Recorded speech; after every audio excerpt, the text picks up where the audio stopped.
So hello, everybody. It is me, Demetria K, and I am sitting here with the recovering Democrat, Donovan Saadiq, where this is the Demetria K show and podcast, where you can find the podcast on iHeartRadio, Spreaker, Spotify, Podbeam, and anywhere else podcasts are streaming.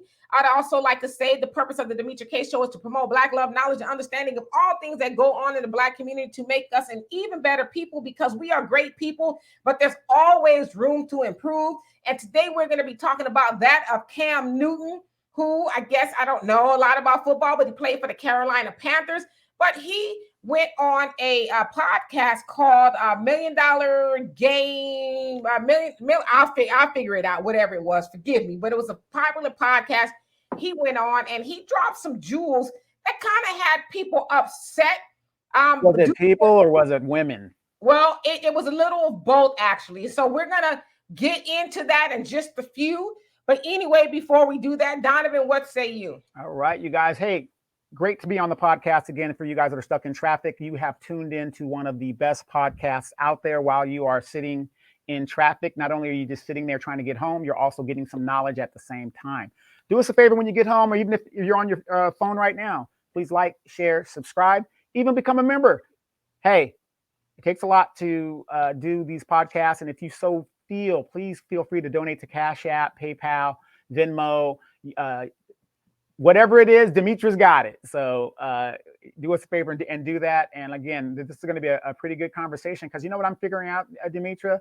A lot of people out there, especially our young ladies, are starting to see a different perspective in how they are going about being wives and women. So like it or not, I think the tide is turning slowly but surely.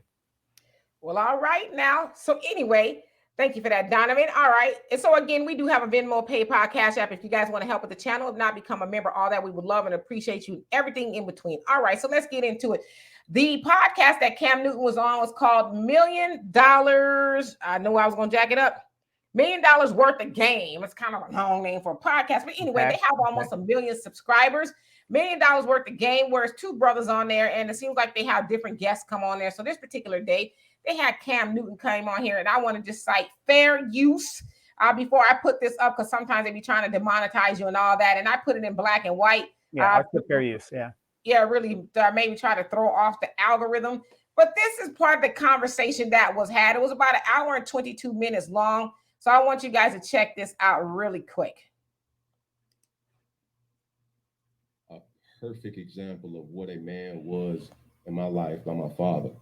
My parents have been together for 36, 37 years now, and it's a beautiful thing. I grew up in a 3-parent household, my mom, my father, and my grandmother. And I knew what a woman was, not a bad bitch. Okay, what's the difference? A woman.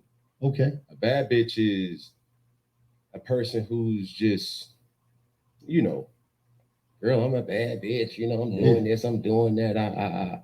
I look the part, but I don't act the part. Okay. And it's a lot of women who are bad bitches.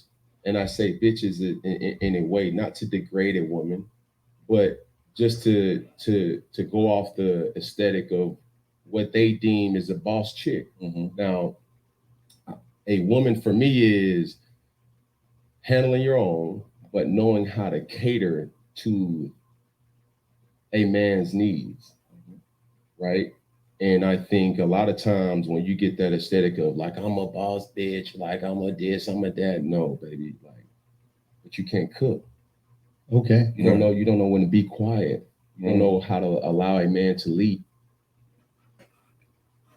All right. So as y'all heard, Mr. Newton say there, and I should say, Cam, recently he came under some scrutiny because he didn't marry the mother of his children. It's said that he's got 7 kids out there, whatever the case is, but Cam Newton is very athlete. Yeah, Cam Newton is very wealthy and all of that, not making excuses for it. But so apparently people had an issue with him, especially with the last part of, let's see here. It says, no, when he says, no, baby, but you can't cook. You don't know when to be quiet. You don't know how to allow a man to lead. And I want to say this really quick. For whatever reason, if I get, a strike or whatever for having that clip in there, I'm going to take it out. But I want to read it really quick for those of you guys, so you won't be lost in the conversation. Sure. So good idea. He was speaking about his, again, the podcast was like an hour and 22 minutes long. It was dropping a lot of game and things like that, and knowledge. And so he was speaking about his parents being together for 30 something years. I think he says 37 years. And, so he saw the family unit intact. And he saw his mom, acting the role of a woman and the mother, because his dad, worked and all of that. And she stayed home. He also watched his grandmother, because I guess his grandmother lived with him too. So he said to him, that's what real women were, not these women nowadays. And so he said this: I knew what a woman was, not a bad bee. A bad bee is a person who's just, girl, I'm a bad bee. I'm doing this, I'm doing that. I look the part, but I don't act the part. It's a lot of women who are bad bees. And I say bees in a way not to denigrate women, just to go off the aesthetic of what they deem as a boss chick. Now, a woman for me is handling your own, but knowing how to cater to a man's needs. And I think when you get that aesthetic of I'm a boss bee, I'm this, I'm that. No, baby, you can't cook. You don't know when to be quiet. You don't know how to allow a man to lead. Okay, so a little bit later on in that conversation, he went on to say this. See, this is the thing about the internet. People get mad about certain things, but they don't hear the whole conversation. And shortly after that, he says, I'm not just about to sit up here and beat up my queens. I'm also going to tell the men to start being men, bro. That sucker-ish should not be rewarded. When a person carries himself social media-wise, and it's a fraud in real life. And so he also took the men to task, and so it was even-sided. But again, as I said, just that one part about him saying to women, you can't cook, you don't know how to be quiet, and you don't know how to let a man lead. People ran away with that. And for whatever reason, I guess they demonized Cam, brought up all of, his past and this, that, and his past stuff. Mm-hmm. He also said too, in the conversation, and I didn't get to all the conversation. He says that he's looking for a Aisha Curry or a Savannah James, which is Stephen Curry's wife and LeBron James' wife, mm-hmm. And not a Brittany Renner. So Brittany Renner, mm-hmm. You guys heard the story about her and her basketball baby daddy, where it sounds like she got a bunch of money and all of that. No, she didn't, but yeah. Tend to be, an Instagram type of model chick, opposed to Savannah and Aisha, who are moving as wives, right?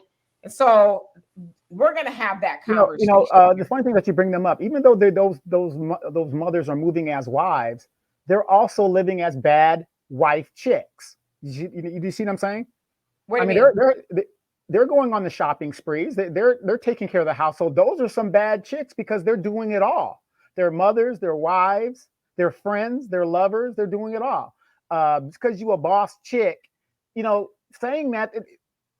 Where's the substance? Okay, you're a boss chick, big deal, But my question is, with Cam, and I'm not a Cam Newton fan at all. But you got to be fair. Where's the lie? What he said, where's the lie? Well, I would say this. I mean, yeah, are there more women who don't cook nowadays opposed to women who do cook? I don't know. I mean, like I said, I grew up in a household where my mom was a stay-at-home mom, and she cooked every day that I can remember for my dad. My dad owned his own business, and when he came home, I remember my mom having food ready. She raised us, and completely took care of the household. Now, yes, but Demetria, Top Ramen is not cooking. Tacos is not cooking. Well. Okay? Yeah, I mean, I get it, but to some people that is cooking. And then one of the guys, actually, I was listening to another show, and they were talking about it. And one of the guys says, well, her not being able to cook is not a deal breaker for me. If I'm into her and I like her, I'll maybe get a chef or somebody, or maybe we'll learn how to cook. But he says that's not necessarily a deal breaker. But for a lot of men, I guess it is a deal breaker.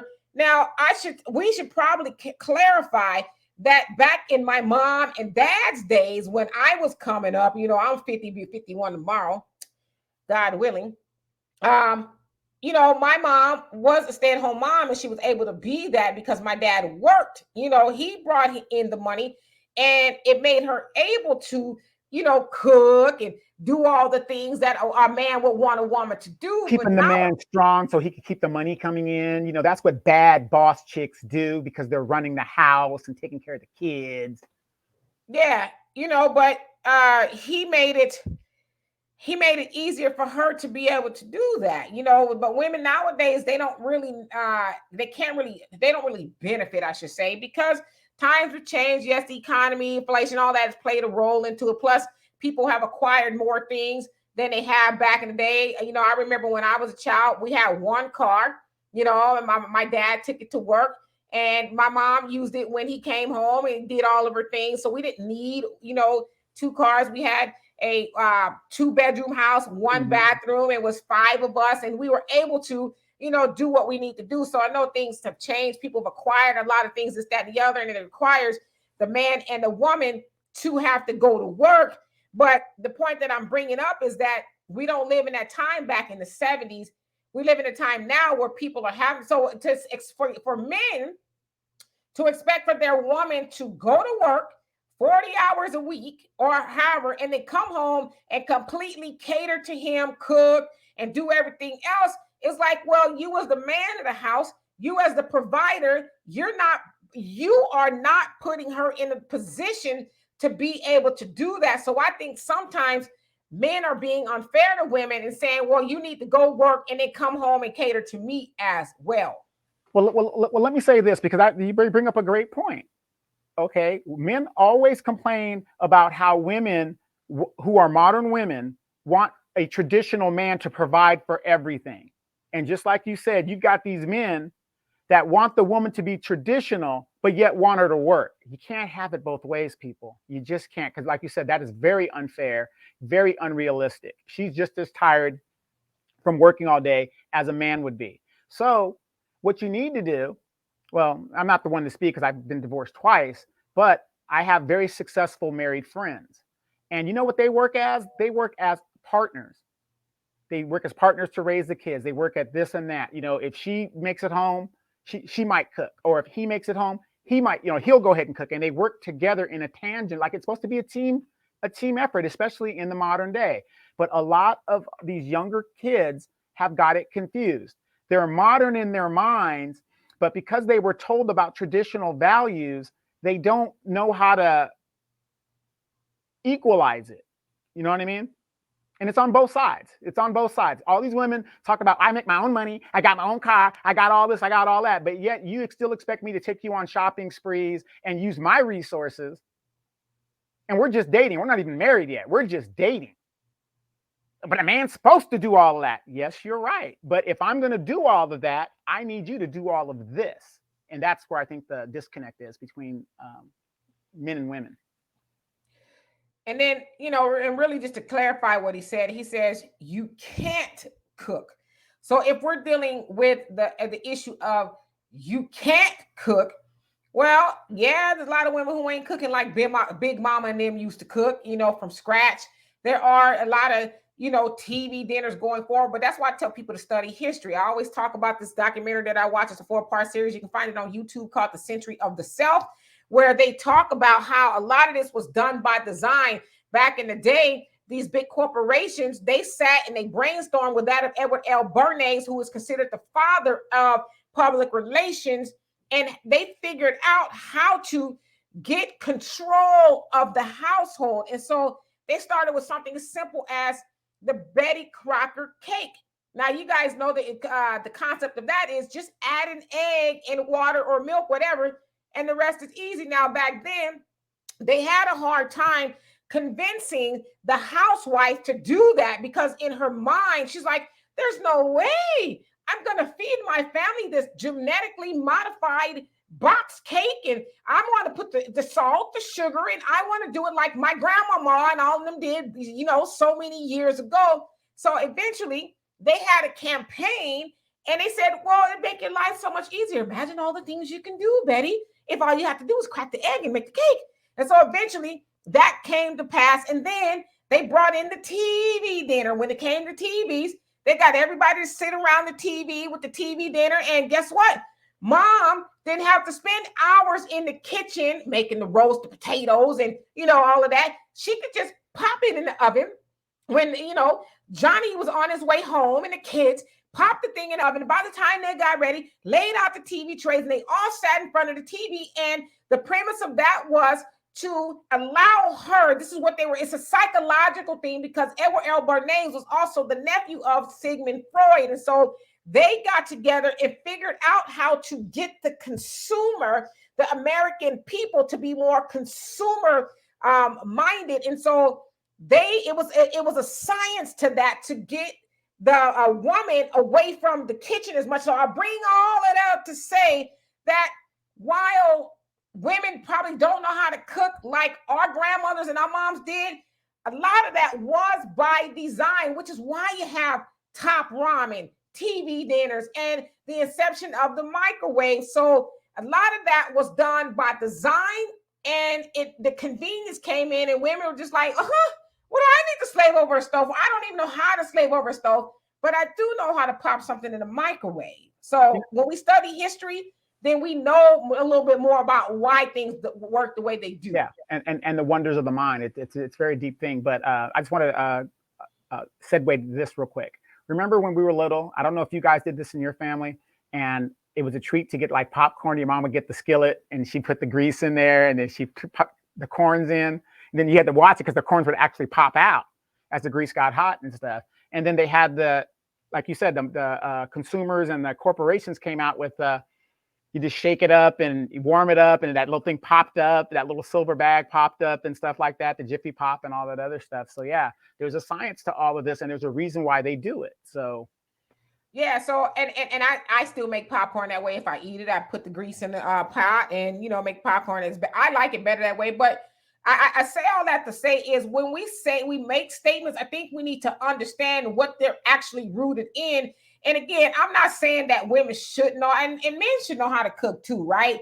I just happen to be one of those women that, because I had great examples in both of my grandmothers and my mom, that they cooked and, they did the wifely duties as far and the motherly duties, make sure the household was intact, the children were taken care of and well studied. And everybody used to tell my mom, RIP, all of your children are smart. All of your children are smart. Like, what is it? And, one thing, I have a smart daddy and a smart mama, but we benefited from her staying home and being able to not just say, sit down, don't do this. She taught us and, gave us lessons, and she poured a lot of stuff into us. And so take my iPad, get out of my face. Yeah, well, we didn't have no iPads and stuff. No, but you know what I mean? That's the answer to the modern woman nowadays. You give the kid the iPad and let the iPad raise him. Right. So, I mean, I didn't have that type of upbringing, but I watched my grandmothers and my mom cook, which I know a lot of recipes and things from them. But I just think that as generations have gone on, the convenience of food and preparing food and stuff that came into play. And let's admit it, a lot of the women did get lazy. And I think part of that was because things were so convenient. Why do I need to slave over a hot stove when I can go get a Stouffer's frozen lasagna, and from the grocery store and put it in, opposed to making the lasagna myself? And so are you really going to teach your daughter to put a lasagna Stouffer's thing in the oven, opposed to, well, let's make a lasagna together, and you teaching her or your son, however you want to do it, you guys are actually building it, right? So you gotta account for that as well. Well, the funny thing is, before I came to Norte Vista overseas, you couldn't get in the home ec class if you were a girl. All the jocks, all the dudes were in there. And early in the morning, we were making lasagnas and all kinds of stuff because we're hungry. So we're just, making all this stuff, cakes and stuff. And we were just having a ball in there, just learning how to cook. So, yeah, I mean, it's so sad that art form is lost. And then with the corporations, do you remember when McDonald's used to give the 25-cent Tuesday hamburgers? Mm-hmm. Hey, for 25 cents, you can get, 15 hamburgers for, all your kids and stuff. So why cook? So I see both sides of it, but just because they're doing that, and you're a mom, is it more healthy for children to eat from mom's cooking than it is from these corporations? Well, I mean, I think that's a no-brainer. It's easier to cook and healthier and cheaper, rather, to cook from mom's kitchen, if you want to be, politically correct, mom and dad's kitchen. Now, I say mom because I'm just wired that way. Yeah, I think it saves you more money, and what you are putting into your kitchen. Honorable Elijah Muhammad says, keep your mouth out of other people's kitchen. And he also talked about in Farrakhan as well, how women can, if in the kitchen, if she's cooking for you, she can either kill you or heal you. Women, speaking of the MGT, Muslim Girls in Training, that they are trained to be scientists in the kitchen. So they know exactly how to cook and what ingredients, what to stay away from. They don't eat pork and a whole lot of other stuff. And so it is true. Yeah, if you cooking at home, you have more control over your food source. But again, if you got to remember, these corporations, they pay psychologists and different people to figure out a way to get into the psyche of the consumer, get into the psyche of the American people. So when you're watching TV, you think you're just watching a commercial, right, about McDonald's. But do you know the colors they use are selected to make you hungry? Like when you go by certain restaurants, you notice most restaurants are either tan, maybe they have a little orange or yellow or brown in it. Those colors are supposedly psychological in that it triggers you into thinking that you're hungry, right? And so a lot of those things are by design. So what I say all that to say is when they designed that, they told the woman, why slave over a stove all day? Wouldn't you rather be watching your soap operas? And that's where they put a lot of that product placement in there in the soap operas. They had the commercials and told her about the convenience of this and the convenience of that. And so slowly but surely, yeah, she stopped teaching to cook because it's like, I ain't really cooking no more.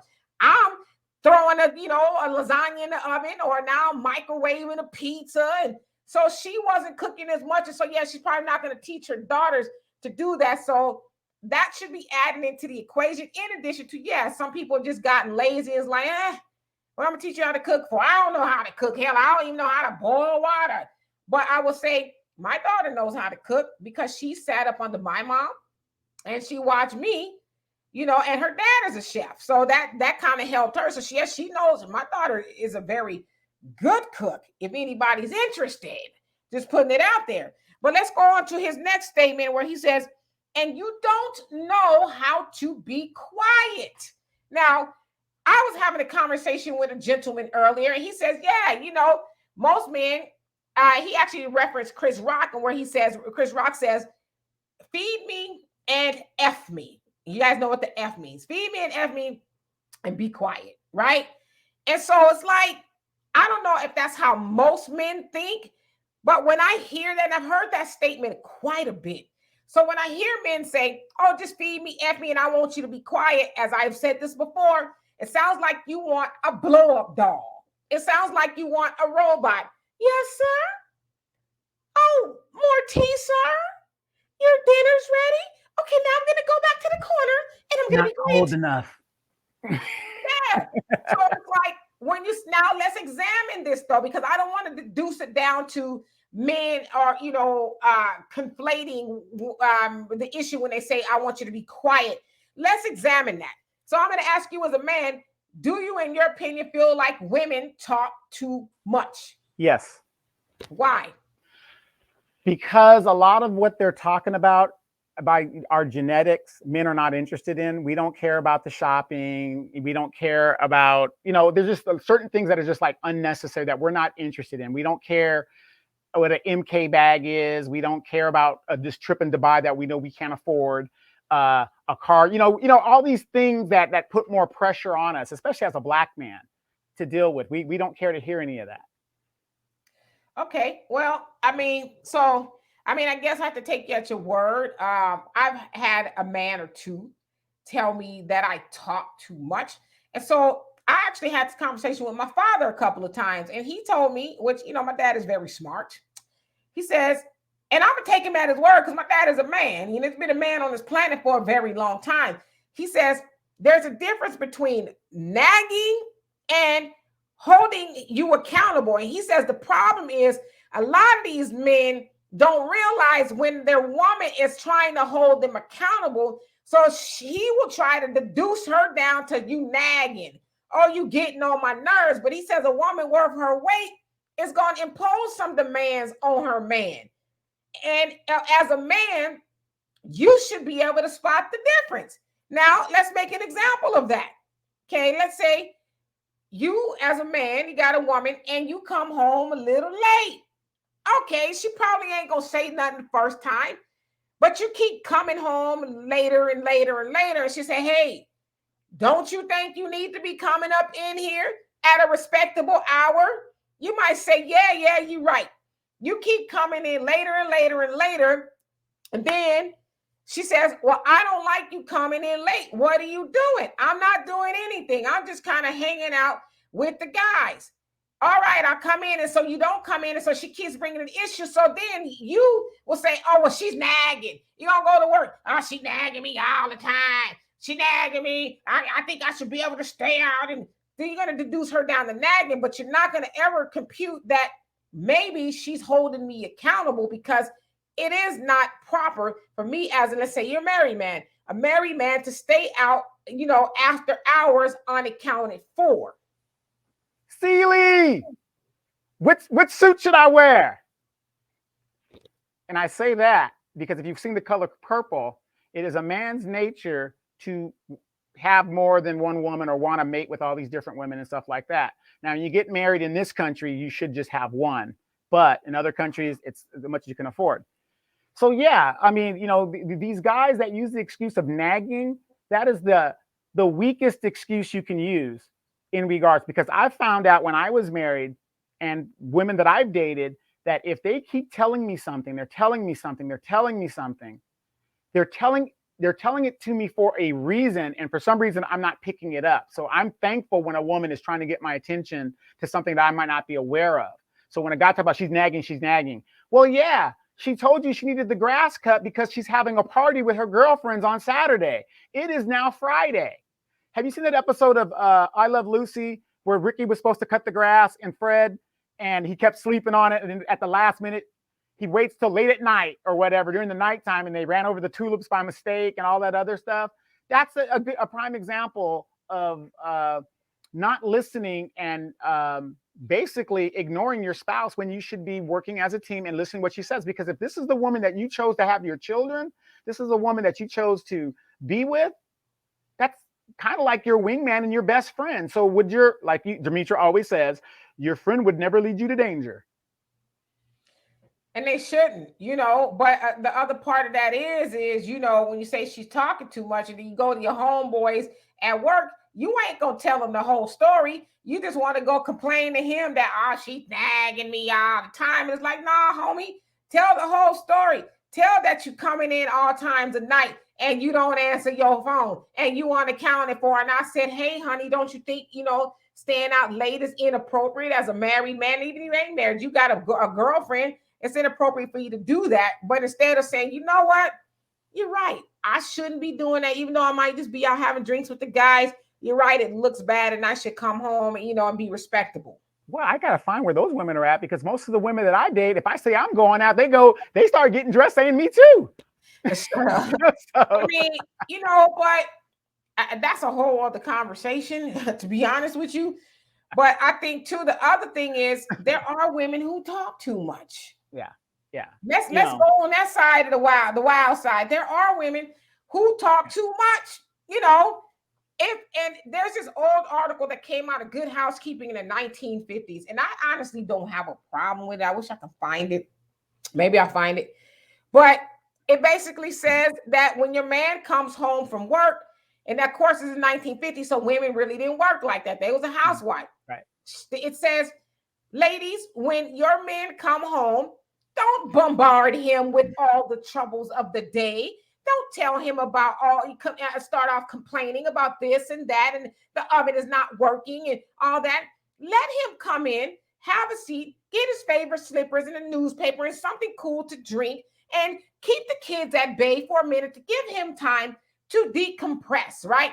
And so when they brought that article back up, a lot of women had a lot of issues with, like, oh my God, that's so barbaric and this, that, and the other. And I'm like, is it really? If this man has been out in the world working and he's probably had everybody in his ear, Last thing he wants to do is come home and for you to say, now that you're off, I got 50 things I want to complain about today. He doesn't, maybe later, but not now, right? So in that sense, I can see how a man will say, yeah, you're talking too much. I need you to just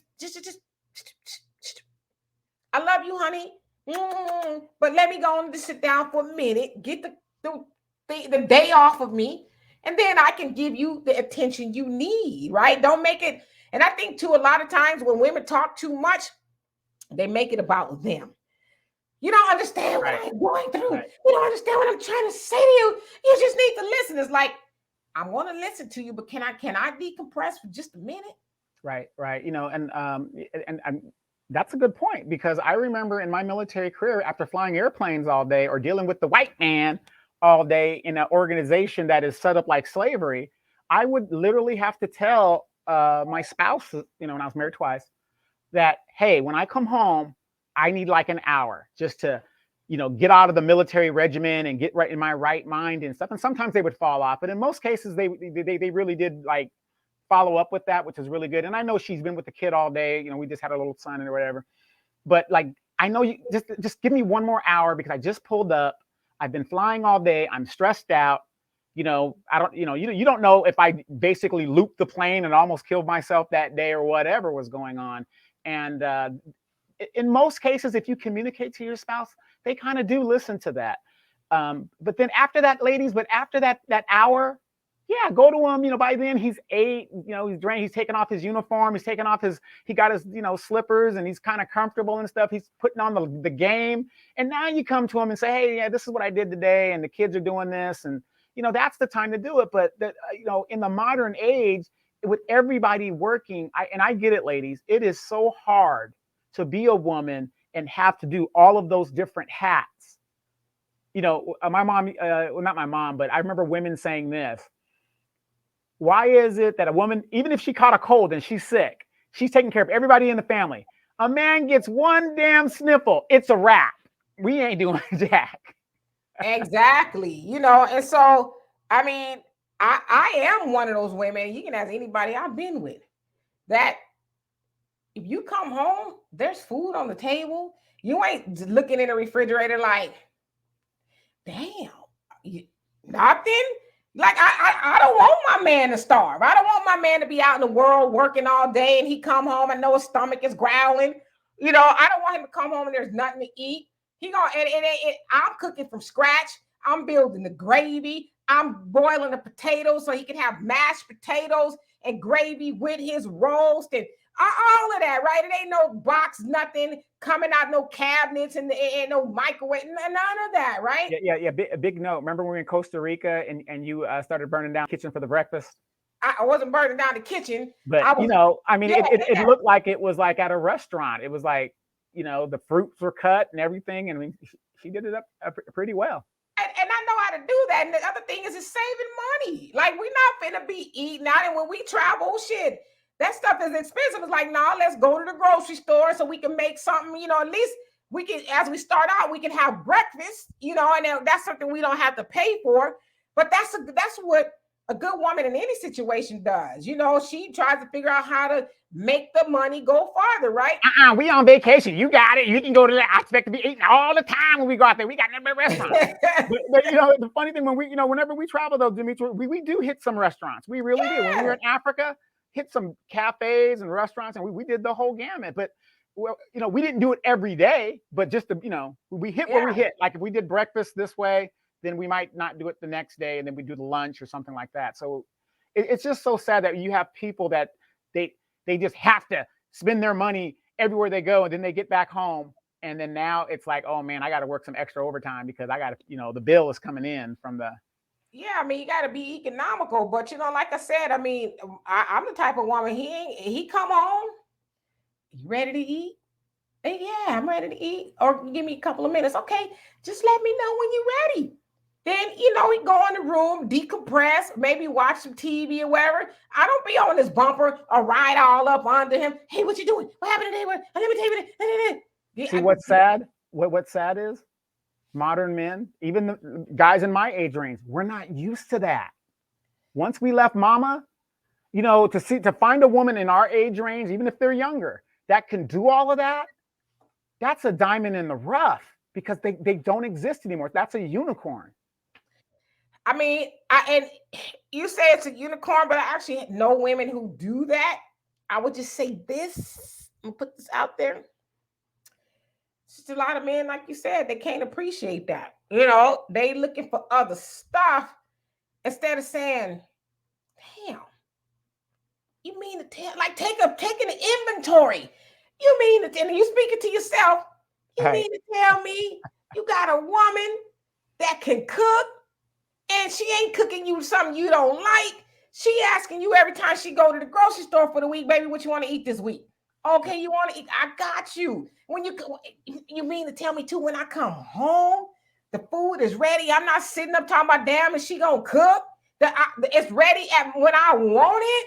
And the house, there's nothing better than walking into a house and it's clean. Yeah, you mean to tell me when I come home, the house is clean?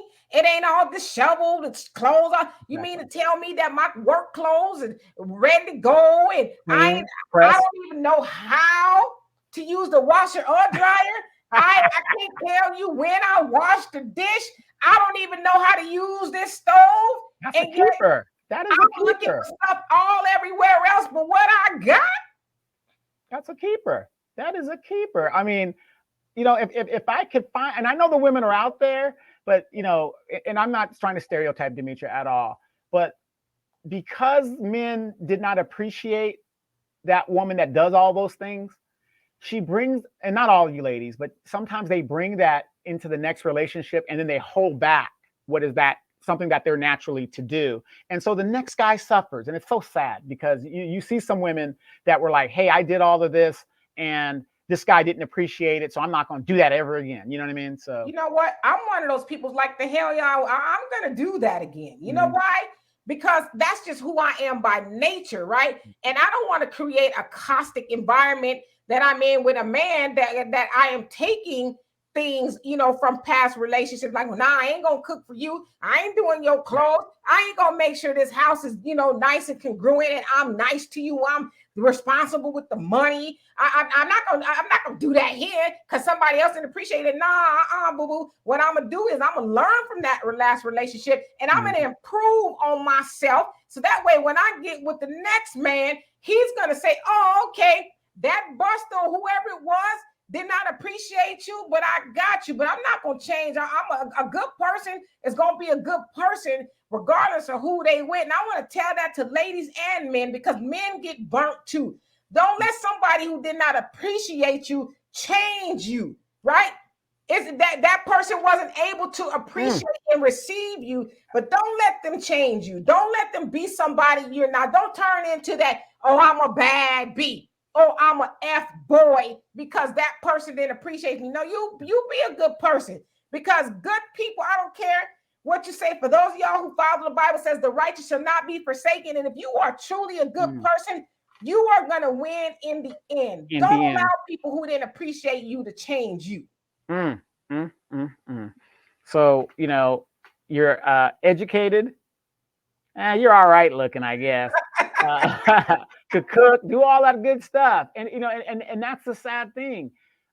And I'm saying it's not sad for you. It's sad for us men because I'm going to tell you, we're not wired that way. And a lot of us are just not used to that. And that's very intimidating for a lot of guys to see a woman that has the whole package. It's very intimidating because we are so used to not seeing it. And the crazy part, I get all of that, but you know what? It's nothing wrong with you being with somebody who knows something you don't, because when you get with somebody, you don't know everything they know, and they don't know everything you know. It's supposed to create a balance where I'm strong and you're weak. I'm going to take over and vice versa, right? We create the counterbalance to make the relationship work. But if you are getting to a point where you become resentful of your mate because they know how to do this and they do that, then that ain't on them. That's on you. Like say, okay, my woman, she this, she that, but you know what? I'm this and I'm that, and I'm gonna bring what she can't bring, just like she's bringing what I can't bring, right? Don't get all intimidated in your feelings, because what's gonna happen is You're going to mess out on a good woman or a good man because you couldn't control your jealousy and you being resentful. Like, why? Like, why are you resenting somebody you with? That's crazy to me. And then, especially if you're with a good man or a woman who is making life easier for you, why would you mess that up? Because we're used to struggling. Do you know how many Let me women? tell you, let's keep it 100 right here. We're going to keep it 100 because my birthday is tomorrow and I'm leaving out a 50, keeping it 100. The Right. 50, the 1 and the 51 is for 100. I'm keeping it 100. Wait, are you sure it's not 5150? Nah, I could be 5152. Hey, that's a crazy code in California. Right, 5150. Yeah, you might, but the 1 in the 51 is keeping it 100. Okay. Okay. What I want to say is, and it slipped my mind just that fast, it'll come back to me. Oh, okay. But when you are with somebody and they are a good person and you mess that up, you are going to regret that. You know why you're going to regret that? Oh, no. This is what I was saying. I remember now.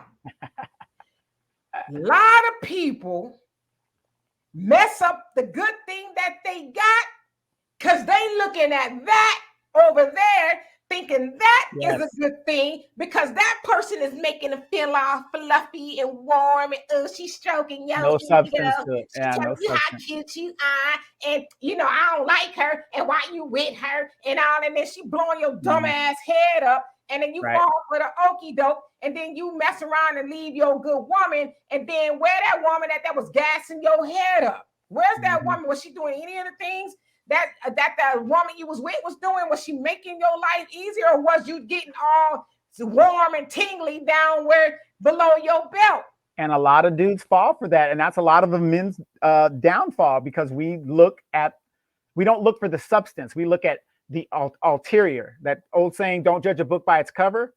Nigga, at least open the book and read the index. You know what I'm saying? Read the back of the book. Right. Go to the reviews of the book and see if this is something you should get it. Like, let me see if I can read this book because 9 out of 10 people might say this book sucks. Right. You know what I'm saying? At least do that. But I just like for the life of me, I would say almost every relationship that I have been in and that has not ended well, 9 times out of 10, that dude went and saw something that was, greener and they all had to come back. And I'm like, well, like, you did the most to me. Right. Do you know? Like, this is like therapy hour for me, I guess. I don't know. But do you know the totality that it takes on a person to have to endure being like I'm wise enough to know what it is. Now, I don't take any of that on myself. Yeah. But do you know during that process what it does to a person's mind and heart and everything else to try to wade through what did I do? What did I say? What happened? And then really 9 times out of 10 is to find out that you got feelings for somebody else. And the crazy part is you ain't even stay with that person. Or you didn't even make a relationship with that person, but you rest up what you had for something that was a ghost. You know, and then the other thing, like too, with this whole internet thing, people fall in and out of love with people you don't even know. But you messing up good relationships because of something somebody said to you. Or is it this? See, now, I remember when everybody was talking about Mike Tyson's the greatest and nobody could ever beat him. I never was a Mike Tyson fan. I liked, because he knocked everybody out. He didn't do no boxing. He just knocked people out. So I wasn't a Mike Tyson fan. But one thing I always knew, and I was always taught, no matter the bad chick that you got, sooner or later, a younger, stronger, better looking bad chick or bad dude is going to come along. And there's no way in hell you are all of that to be dating all of these, women and getting all these women and, that are all super bad. So the alternative is to find you the baddest chick you can get, especially if she is dope, she's educated, she can do all of those things. And I'm not saying settle, but it shouldn't get any better than that. It shouldn't. Steve Harvey, and I know, we take issue with Steve Harvey, but he does say some things that I think are very true. Sure. He says people need, even though he didn't do the shit, right? people people need to learn how to dance with who brought them. Right. A lot of people don't know what it is to be a ride or die. Like, I'm a ride or die woman, right? I'm a ride or die. I'm gonna make sure you good. You're not, if it's in my control, I'm gonna make sure you don't want for nothing. And, it's got to be reciprocal, of course. But people don't know they don't know that concept anymore. I'm gonna be with, she get on my nerves. Has she gained a little weight? Yeah. Sure. But that woman would lie on a train track, right, to protect me. Mm-hmm. She makes sure that I get up every morning and I have an easy day at work because I got a lunch packed. She's made home life better. I don't have to come home and do a whole bunch of stuff and put out a bunch of I don't have to run around town paying bills. I don't have to worry about, those things that, a single person would have to worry about. Yeah. You got a partner. So sometimes you got to say, and that's why I say too, Big Mama and them, they had to endure. I don't know if they had to, but they endured things. Well, for one, they didn't have the internet where you had all these other distractions. I mean, sex is in your inbox at a moment's notice, right? Now, did they deal with the floozy around the corner? Yeah, sure, they probably did, or whoever. But they just more or less was like, well, shit, you what I got? Mm-hmm. Yeah, it's glowed around the corner, cute. Yeah, I looked at her booty, but that was it. I ain't do nothing else. Right. I'm coming home to you, Bertha, and vice versa. People don't possess that ideology anymore. It's like, whatever, like my mom used to always say, all that glitters is not gold. It's not gold. It's not gold. People think that it is. Yeah, and that's why I'm always asking about Deanna, because that's a ride or die chick. I was in Africa. She was coming to get me. I was out acting a fool. She said, we got to go get him. She was going to be on a recon mission. Right, when you came up missing in South Africa. But you know what I mean? But I look at women like her. The girl could cook. She's pretty. She's smart, whatever. If I was in my younger years, I would be like the Werewolf of London. And I looked at these young guys and I said, this is the type of girl you would want to get with. But you know what? They raised by us. Yeah. They're raised by us, whether it's a single mama or a daddy or whoever, that's making them soft, right? She talks about a lot of the men that she, entertains. She said they have this woe is me. Life is hard. Yeah, hard. The white man is doing this. All of that. And she's like, I mean, I get it. Life is hard, but where's your manhood? Mm-hmm. Where is my, the gumption? My gumption. I'm gonna get up and I'm gonna, I'm gonna go get it. Make something happen and go get it. Like, I don't know how to sit and be depressed, right? Where is that at? Mm-hmm. She says, I'm dealing with a lot of men who are just, I'm depressed. I'm like, yeah, I need my weed. I need my alcohol. I need that too. These things that will beam me out of here for a few minutes or whatever. But all my problems are waiting for me when I get back. Yeah, so I mean, there's a lot going on, but just to close this out, and his last statement, Cam, he said, I know we got off track, but yeah, go ahead. He says, you don't know how to allow a man to lead.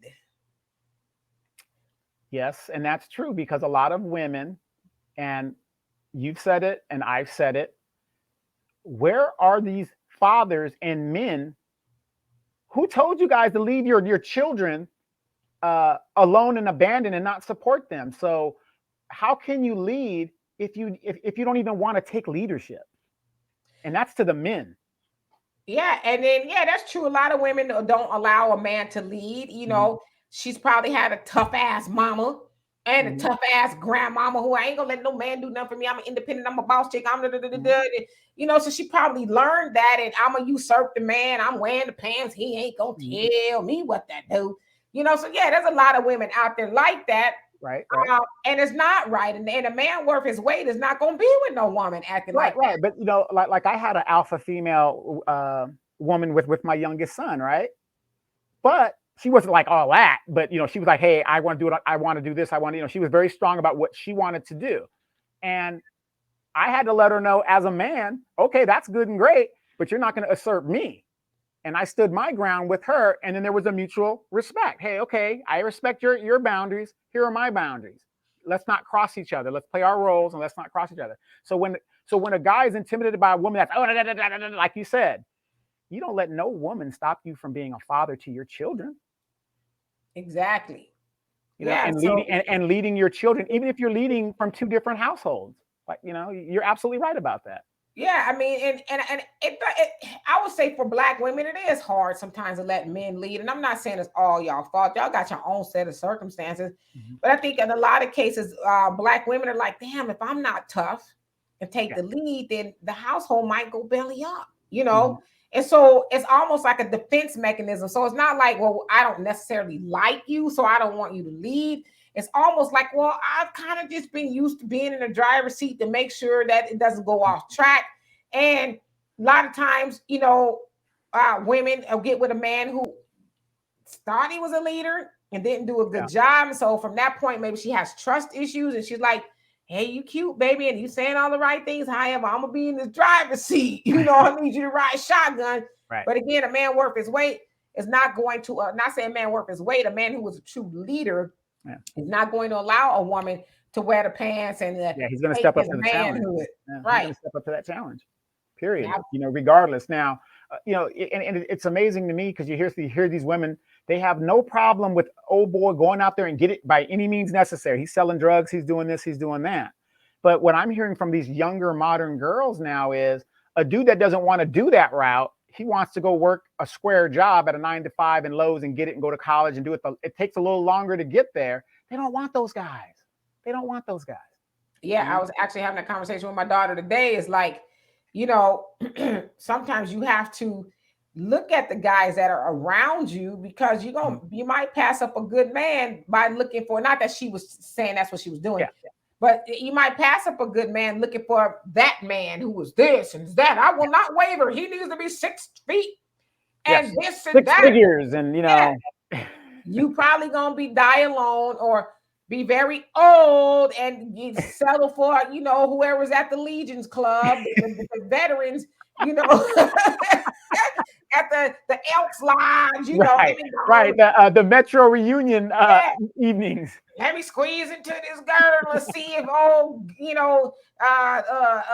Jerry is down there. If he's single now, because I heard Gertrude died. So let me go on and see what to make it do what it do with these fishnets on, So you might need to bring down your expectation. Now, I'm not saying expectations as far as behavioral wise. Like if you say I'm looking for a man who's respectable and he's not gonna put his hands on me, I'm not saying you have to say, well, he can hit me once a year. It's okay. Right. I ain't saying that kind of stuff. I'm saying, maybe he's not the Idris Elba. Right. Or, be realistic. Be realistic. Yeah. Maybe he's Busta Rhymes, or Forrest Whitaker. But he's nice. Exactly. Or maybe he's Gary Coleman. You don't know. Is he nice? Mm-hmm. Is he nice? Is he gonna, have you up at night? Is he gonna have you wondering every time he pick up his phone who he talking? Mm-hmm. Is he all of that stuff? If he is, then you might say, okay, I go out with you. Yeah. You never know. Yeah, I got a friend that I'm kind of hanging out with. She's younger than me and stuff like that. And she wants to do this, and do that, right? I said, well, you go right on ahead and do that because at my age, I don't do those things anymore. But things? Well, she wanted to go to the club. And, I don't do. You don't want to be the old dude at the club? Yeah. I don't want that at the club. Yeah. And I don't want to be at my funeral. They've got me propped up with my drink holding up the wall. Yeah. I don't want to be doing that. But you know what I mean? You got to be realistic in what you're dealing with and what it is. I mean, I always complain about this. I do not understand. You're right there in Houston. I'm here in Riverside. How do these girls come up with this idea that, I want a MK bag and you're dealing with the guy that you went to school with. You guys come from the same neighborhood, but they've got these expensive tastes, and it's like. And when he says MK bag, he means Michael Kors. Donovan is really out of touch. So Yeah, whatever it is. I don't know what it is. So Michael Kors is what he means. But I know. Okay. Yeah. Or they want to go on these lavish shopping sprees, and you're looking, I'm listening to this and I'm thinking, you just met this guy. You know what I mean? And he doesn't have it like that unless he's a drug dealer. And that's only going to last so long before he gets popped to go to jail. Because it just blows my mind how unrealistic, and the internet is actually showing how these younger girls are totally unrealistic. Did you hear the story about the girl that she's like 18 years old? Solange's son, I guess, impregnated her or something. I loosely heard about that, but yeah, I didn't details. Allegedly. I don't want to say because I didn't really hear the whole story. But this girl's still in high school. She's 18. Solange's son is 17, but this girl already has the OnlyFans page. I'm like, wait a minute, she's 18, but it's like, why would you be trying to get an OnlyFans page? And I'm not saying OnlyFans is for, porn or nothing like that, but a lot of it is. So. Right. Well, she probably figures that's how, she's going to get the bag and, all of that kind of stuff. But I mean, I don't know. I just feel like Cam Newton, at the end of the day, I don't think he was wrong. And again, he admonished the men as well. I don't think he was wrong. I think we need to see, this is what I try to tell people as best I can. Don't listen with your emotions.